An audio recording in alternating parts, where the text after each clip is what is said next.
Hey guys, welcome back to Kalyan tuition centre. So last video में हम लोगों ने बहुत ही एक इंपॉर्टेंट टॉपिक हम लोगों ने खत्म किया कि जब किसी भी क्वाड्रेटिक इक्वेशन का कोई रूट अगर हमें पता है और कांस्टेंट अगर निकालना है तो उस टाइप के क्वेश्चन हम लोग कैसे सॉल्व करेंगे ये देखिए। हाँ ना गाइस। सो गाइस आज क्या करने वाले हैं, आज गाइस हम लोग बात करेंगे दैट इज हम लोग बात करेंगे सॉल्यूशन ऑफ क्वाड्रेटिक इक्वेशन। किसकी बात करेंगे? Solution of quadratic equation. और sir solution of quadratic equation का मतलब क्या होता है? चलो ठीक है, पहले वो देख लेते हैं। दैट इज किसकी बात करने वाले हम लोग? बोलिए जल्दी से। Solution of quadratic equation. So guys solution का मतलब क्या होता है, ध्यान दीजिए। सॉल्यूशन का मतलब होता है to find the value of variable. मतलब क्या है गाइस कि अगर मुझे क्वाड्रेटिक इक्वेशन का सॉल्यूशन निकालना है ना, इसका मतलब उस क्वाड्रेटिक इक्वेशन में जो भी मेरे वेरिएबल है उसकी वैल्यू फाइंड आउट करना है। उसकी क्या करना है गाइस? वैल्यू फाइंड आउट करना है। तो मुझे अगर बोलेगा कि सॉल्व द क्वाड्रेटिक इक्वेशन, मतलब उस क्वाड्रेटिक इक्वेशन को सॉल्व करो। सॉल्व करो मतलब उसका सॉल्यूशन निकालो। सॉल्यूशन निकालो मतलब क्या निकालना है गाइस? उस क्वाड्रेटिक इक्वेशन में जो मेरे वेरिएबल है उनकी वैल्यू फाइंड आउट करना है। तो सर ये तो लीनियर इक्वेशन के समान लग रहा है। वहां पे भी हमें लीनियर इक्वेशन को सॉल्व करने के लिए बोलता था, पर वहां पे तो मेथड थे। तो गाइस हाँ, यहाँ पे भी हमें क्वाड्रेटिक इक्वेशन को सॉल्व करने के लिए मेथड गिवन है। यहाँ पे हमें तीन मेथड पढ़ना है। एक हमारी फैक्टराइजेशन मेथड, सेकंड है that is what completing square method, और थर्ड है that is what formula method.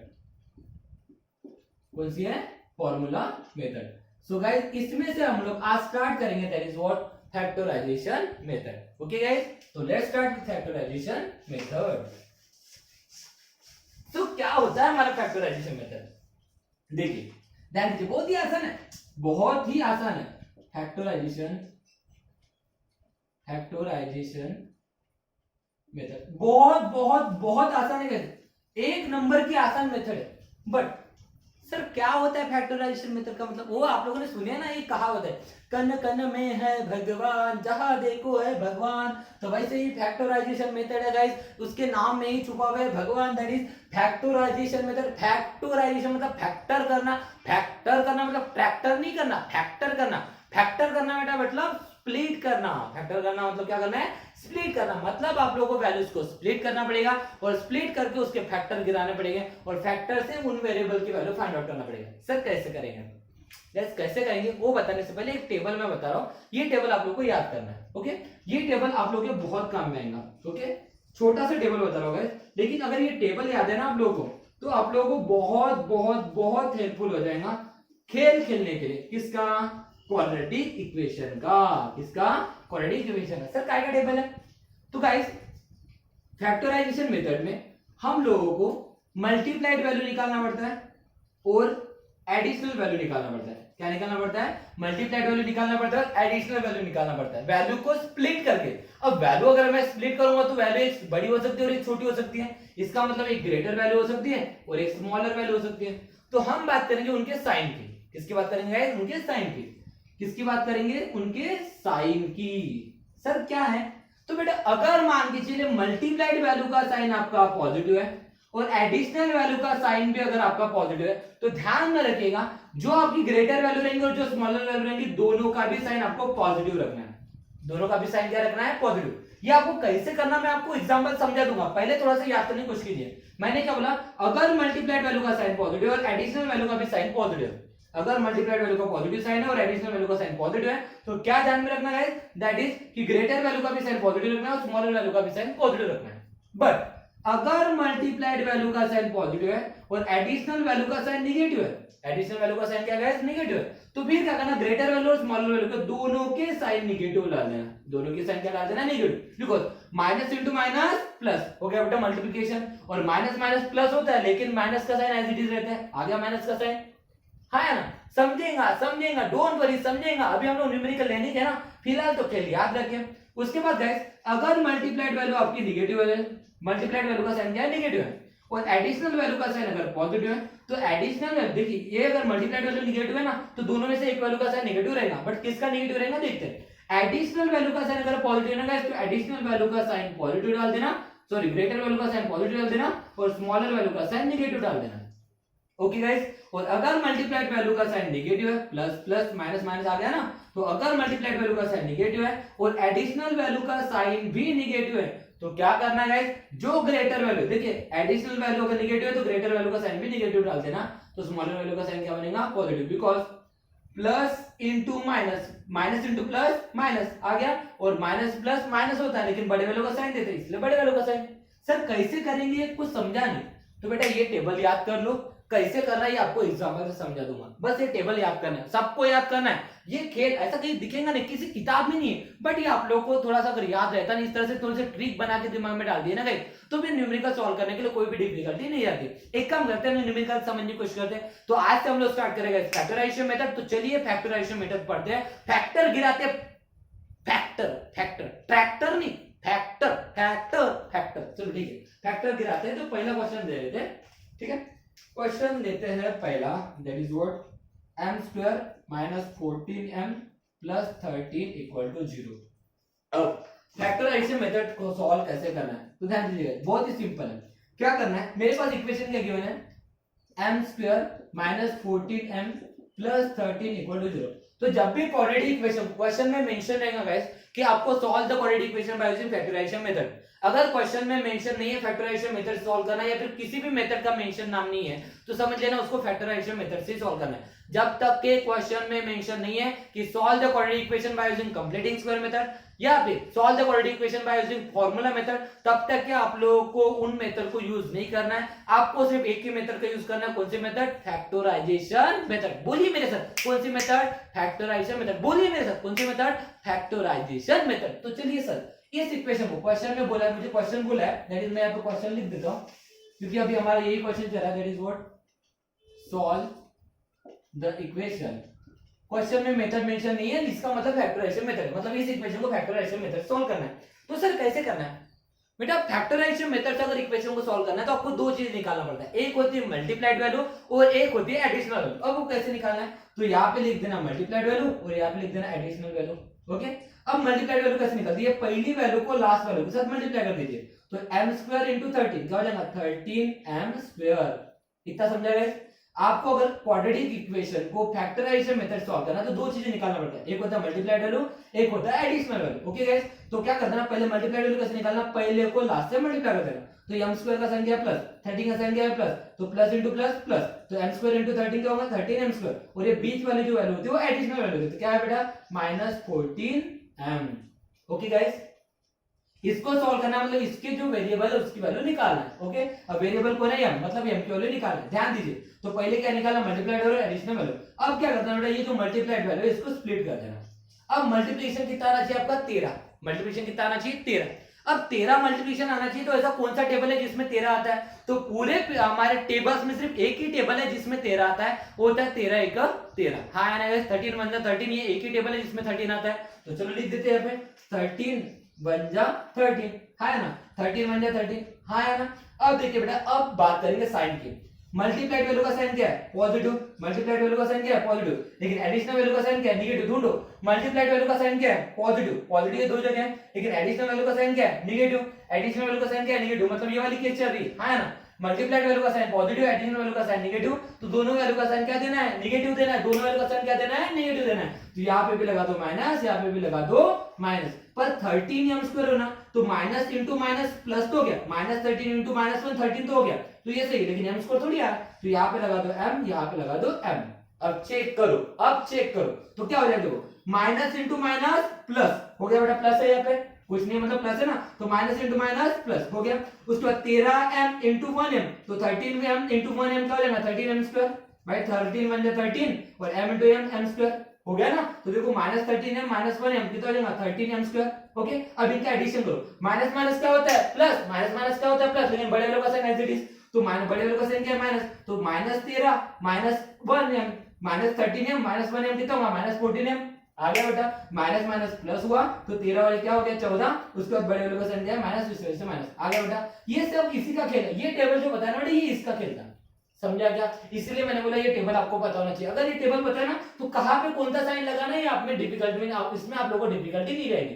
तो क्या था, मल्टीप्लाइड वैल्यू पॉजिटिव होना था, एडिशनल वैल्यू क्या होना था, नेगेटिव होना था। तो मैंने 13 किस में आता है वो देखा, 13 एक ही टेबल में आता है, 13 बन जाए 13, तो 13 बन जाए 13। लेकिन मल्टीप्लाइड वैल्यू पॉजिटिव है, एडिशनल वैल्यू नेगेटिव, तो दोनों वैल्यू को क्या दूंगा बेटा, माइनस साइन दूंगा, तो माइनस लगा दिया। लेकिन यहाँ पे m स्क्वायर था तो यहाँ पे एक m लगा दिया, यहाँ पे m लगा दिया, तो हो गया बेटा मेरा 13m स्क्वायर हो गया, मैंने स्प्लिट कर दिया। ओके, तो इसका मतलब मैंने क्या किया, मल्टीप्लाइड वैल्यू मुझे 13m स्क्वायर होना था, एडिशनल वैल्यू क्या था बेटा 14m। अब जैसे ही आपके फैक्टर मिलते हैं, आपको फैक्टराइजेशन मेथड का मतलब क्या होता है, एक्चुअली ये जो बीच वाली वैल्यू होती है इसको स्प्लिट करना। फैक्टराइजेशन का मतलब क्या होता है, ये जो बीच वैल्यू है इसको स्प्लिट करना। तो मैंने -14m को दो पार्ट में स्प्लिट किया, एक -13m और एक -1m। अब देखो इसको मैं ऐसा लिख सकता हूं ना, दैट इज व्हाट, -1m को मैं -m भी तो लिख सकता हूं, 1 लिखने की कोई जरूरत नहीं है ना, है ना। तो चलो क्या करना चाहिए, जैसे आपके फैक्टर मिल जाते हैं इन दोनों फैक्टर को ये बीच वाले वैल्यू में पुट कर देना गाइस। ओके, तो क्या बनेगा देखो, तो देयरफॉर क्या बनेगा, चलो बताओ मेरे साथ बोलो क्या हो जाएगा, ये जो फैक्टर मिला ना ये फैक्टर को बीच वाले वैल्यू में डाल दो, क्योंकि -14 को मैंने दो पार्ट में स्प्लिट किया। फैक्टर किया, फैक्टर मतलब फोल्ड करना, फोल्ड करना मतलब स्प्लिट करना, तो -14m को मैंने स्प्लिट किया, -13m -m, तो पुट कर दो, क्या हो जाएगा, that is what m square, ये m स्क्वायर था, फिर क्या -13m -13m, मैंने इस -14m को निकाल के फेंका, इसकी जगह ये दो वैल्यू पुट कर रहा हूं, -13m -m, और क्या बचा था +13 इक्वल टू 0। अब क्या करना बेटा, जैसे ही आप ये फैक्टर पुट करोगे, जैसे ही ये फैक्टर पुट करोगे तो आपको करना पड़ता है कॉमन, आपको निकालना पड़ता है कॉमन।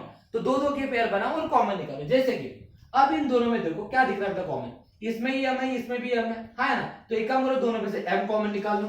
इस टेबल को मैं हटा देता हूं, मुझे टेबल की जरूरत नहीं है, बट आपको टेबल की जरूरत लगेगी। चलो थोड़ी देर के लिए रख देता हूं, ठीक है ना। इन दोनों में क्या कॉमन है, जैसे मैं फैक्टर पुट करूंगा, फैक्टर पुट करते बराबर आपको कॉमन निकालना है। तो कॉमन कैसे निकालेंगे, देखिए इन दो में देखिए कुछ कॉमन दिख रहा है क्या, तो यहाँ पे भी m है, यहाँ पे भी m है, हाँ, तो ये m निकाल लो कॉमन, m निकाला जो कॉमन, m जो मैंने कॉमन निकाला तो क्या बचा, देखते हैं। सो गाइस m अगर मैंने कॉमन निकाला, m स्क्वायर में से m गया तो m बचा, माइनस है तो माइनस, 13m में से m गया तो क्या बचा 13।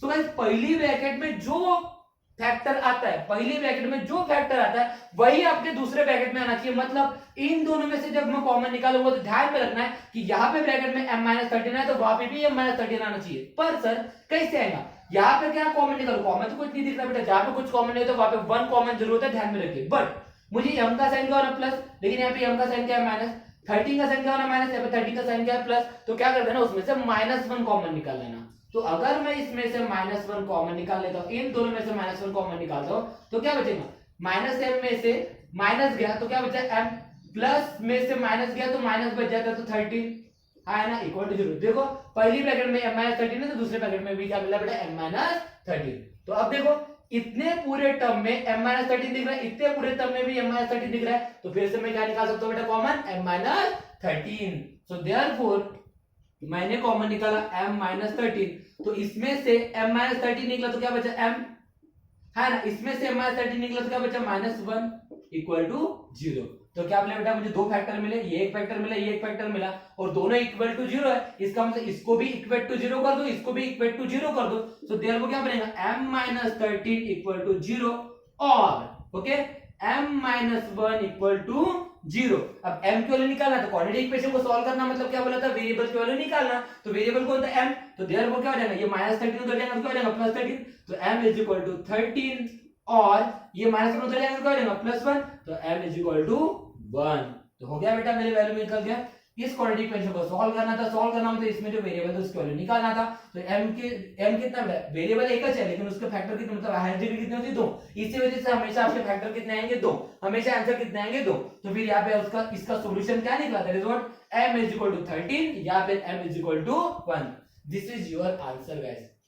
सिंपल है, बहुत ही सिंपल मेथड है बेटा, और ये सबको आना चाहिए। बस आप लोगों को क्या करना है बेटा, फैक्टर गिराते आना चाहिए। क्या गिराते आना चाहिए, फैक्टर गिराया के बस कॉमन निकालना चालू कर दो, फैक्टर गिराया तो कॉमन निकालना चालू। हाँ, एक बात ध्यान में रखना कि जो पहले ब्रैकेट में आना वही दूसरे ब्रैकेट में आना चाहिए, ये इंपॉर्टेंट रूल है। ओके, फिर पहले ब्रैकेट में जो रहेगा वही दूसरे ब्रैकेट में होना चाहिए। तो एक काम करते हैं ना गाइस, इसका स्क्रीनशॉट ले लीजिए, मैं दूसरा क्वेश्चन भी ले लेता हूं ताकि और अच्छे समझ में आए। बाकी क्वेश्चन हम लोग नेक्स्ट वीडियो में देखेंगे। ओके, चलो ले लीजिए screenshot. Okay, so next question देखते हैं इसका।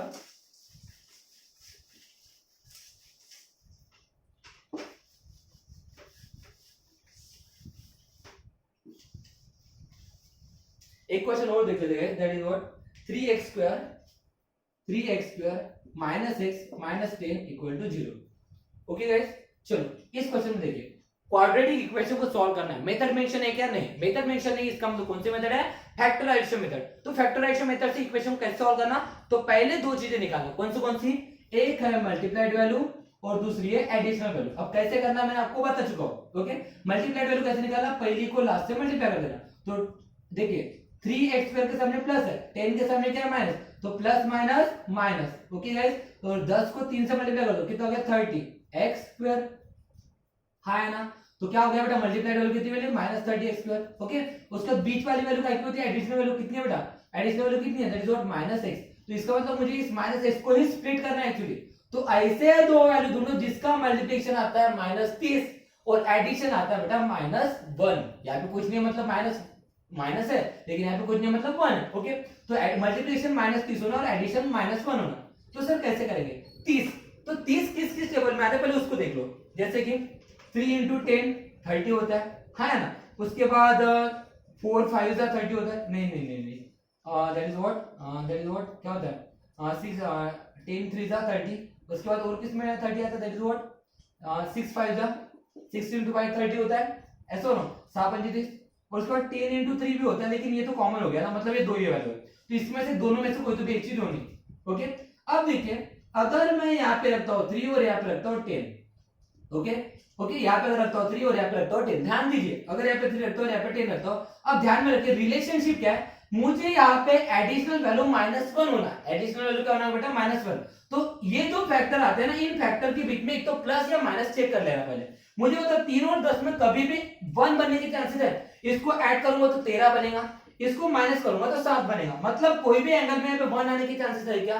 नहीं है। लेकिन 6 और 5 देखिए, 6 और 5 में अगर मैं कैलकुलेशन करता हूं तो 6 और 5 11 तो होता है, लेकिन 6 और 5 में का डिफरेंस कितना होता है? 1। मतलब चांसेस है ये वाला आने का, ये फैक्टर आने का। इसका मतलब इसके फैक्टर 3 और 10 नहीं बनेंगे, इसके फैक्टर क्या बनेंगे? दैट इज व्हाट 6 और 5 बनेंगे। बट साइन कैसे डिसाइड करेंगे? तो चलो कोई दिक्कत नहीं है, तो साइन डिसाइड करना कौन सी बड़ी बात है? मल्टीप्लाइड वैल्यू माइनस है, एडिशनल वैल्यू माइनस है। अब भाई मल्टीप्लाइड वैल्यू जब भी माइनस रहेंगे ना, तो किसी भी एक वैल्यू का साइन नेगेटिव होता है। ध्यान में रखिए, अगर मल्टीप्लाइड वैल्यू नेगेटिव है, तो किसी भी एक वैल्यू का साइन नेगेटिव रहेगा। बट किसका रहेगा? तो फिर एडिशनल वैल्यू देख लेना। एडिशनल वैल्यू का साइन क्या है? माइनस, तो ग्रेटर वैल्यू का साइन माइनस लगा देना। तो ग्रेटर वैल्यू कौन है बेटा? 6, तो इसको लगा दो माइनस, तो इसका साइन क्या रहेगा? प्लस। अब यहाँ पे x² है, तो यहाँ पे x लगा दो, यहाँ पे x लगा दो। अब चेक करो बराबर है या नहीं। मल्टीप्लाइड वैल्यू नेगेटिव है ना, ये मल्टीप्लाइड वैल्यू नेगेटिव वाले, एडिशनल वैल्यू नेगेटिव है ना, ये नीचे वाली, मतलब ये फोर्थ केस। ओके, तो चेक करो, तो फिर ग्रेटर वैल्यू का साइन नेगेटिव है ना, और स्मॉलर वैल्यू का साइन पॉजिटिव। देखो ग्रेटर वैल्यू का साइन नेगेटिव, स्मॉलर वैल्यू का साइन पॉजिटिव। आया बेटा टेबल यूज में? इसीलिए बोला ये टेबल आप लोगों को पता होना चाहिए। Is that clear? ये टेबल जिसने खेल लिया ना बेटा, ये टेबल जिसको समझ में आ गया ना, उसको ये तो धड़ से आ जाएगा, फिर चेक करने की जरूरत नहीं, बार-बार लगेगा। और एक बार आपको प्रैक्टिस हो गई ना, फिर इसकी भी जरूरत नहीं पड़ेगी, इस टेबल की भी जरूरत नहीं पड़ेगी। स्टार्टिंग में इसका यूज कर सकते हो, लेकिन इतनी प्रैक्टिस करो कि आपको ये टेबल की जरूरत ना पड़े। आपको ये पता होना चाहिए कि मल्टीप्लाइड वैल्यू का साइन ये है, एडिशनल वैल्यू का साइन है, तो फिर किसका साइन क्या रखना है। ओके गाइस, तो चेक करो, minus into plus minus. Okay, 7 पंचे 30, x इंटू x x² हो गया। तो -6x इंटू प्लस y इसका हो जाएगा -30x²। और इन दोनों का एडिशन कर करते तो माइनस प्लस माइनस, तो -6x में से 5x गया, कितना बचा? -6 बन गया, मिल गया हमारा फैक्टर। तो क्या करना पड़ेगा? ये जो ऐसे फैक्टर मिलेंगे इसको बीच वाले वैल्यू में पुट कर दो, तो देखो क्या हो जाएगा बताइए? 3x², फिर -x को निकाल दो, इसमें ये पुट कर दो, तो क्या हो जाएगा? -6x plus 5x minus 10 equal to 0। और क्या बताया? जैसे हम लोग ये फैक्टर पुट करेंगे तो कॉमन निकालना चालू कर दो। तो क्या कॉमन निकल सकता है? देखो देखो ध्यान दो, यहाँ पे 3 है तो यहाँ पे भी 3 है। अरे भाई 3 2 6 होता है ना, तो यहाँ पे 3 है तो यहाँ पे भी 3 है। यहाँ पे x है तो यहाँ पे भी x है, तो कॉमन निकाल सकते हैं 3x। सो देयरफॉर 3x अगर कॉमन निकालो तो क्या बचा? 3 गया, x गया, तो एक x बचा। माइनस है तो माइनस रख दो। 6 था मतलब क्या था? 3 2 था, तो 3 गया, x गया, तो बचा क्या? 2। हाँ ना, तो पहले ब्रैकेट में x - 2 है, तो दूसरे ब्रैकेट में भी x - 2 बचना चाहिए। तो देखते हैं इन दोनों में क्या कॉमन निकल सकता है। यहाँ पे 5 है तो यहाँ पे 5 है, 5 × 2 है ना, तो यहाँ पे 5 है, यहाँ पे 5 है, तो 5 निकाल दे कॉमन। तो +5 अगर निकालता तो क्या बचेगा? x माइनस, यहाँ पे 5 है तो क्या बचा? 2 इक्वल टू 0। ओके, देखो यहाँ पे भी x - 2 है, यहाँ पे भी x - 2 है, मिल गया। तो पहली ब्रैकेट में भी x - 2 है, दूसरे ब्रैकेट में भी x - 2 है, तो इसमें से भी x - 2 और इसमें से भी x - 2 कॉमन निकालेंगे। तो अगर इसमें से और इसमें से दोनों में से अगर x - 2 कॉमन निकालता हूं, तो x - 2 निकला कॉमन, तो क्या बचा? इतने में से x - 2 गया तो क्या बचा? 3x। ओके, इतने में से x - 2 गया तो क्या बचा? Plus 5 equal to 0। फिर पहली ब्रैकेट मतलब देखिए फैक्टर इक्वल टू 0 है, तो इसका मतलब ये फैक्टर इक्वल टू 0, ये factor equal to 0, therefore x - 2 equal to 0 और 3x + 5 equal to 0। Okay guys, तो देयरफॉर ये x की वैल्यू निकालना है, सॉल्व करना है मतलब वेरिएबल की वैल्यू निकालना है ना। So therefore x equal to -2 उधर जाएगा, क्या देगा +2, ये बोल के पहली वैल्यू। और अब ये 3x है, 3x ये +5 उधर जाएगा तो क्या देगा -5। सो देयरफॉर x की वैल्यू निकालना है, 3 मल्टीप्लिकेशन इधर जाएगा तो डिवाइड में x equal to -5/3। Okay guys, मिल गया हमारा आंसर। तो इस तरह से गाइस क्वाड्रेटिक इक्वेशन को सॉल्व करना है। तो this is all about factorisation method. इसके बहुत सारे क्वेश्चन गाइस हम लोग प्रैक्टिस करने वाले हैं। आज का हमारा बेसिक लेक्चर था फैक्टराइजेशन मेथड का। तो नेक्स्ट वीडियो में, कल के वीडियो में मेरे साथ बने रहिएगा गाइस, क्योंकि कल हम लोग इसके बहुत सारे क्वेश्चन करने की कोशिश करेंगे और पूरा जोर लगाएंगे। बट इतना ध्यान रखिए, टेबल याद कर लीजिए और उसके बाद ये पूरा रूल याद कर लीजिए क्या करना पड़ता है क्या नहीं करना पड़ता है। ओके गाइस, तो मिलते हैं नेक्स्ट वीडियो में। Thank you so much guys, have a nice day.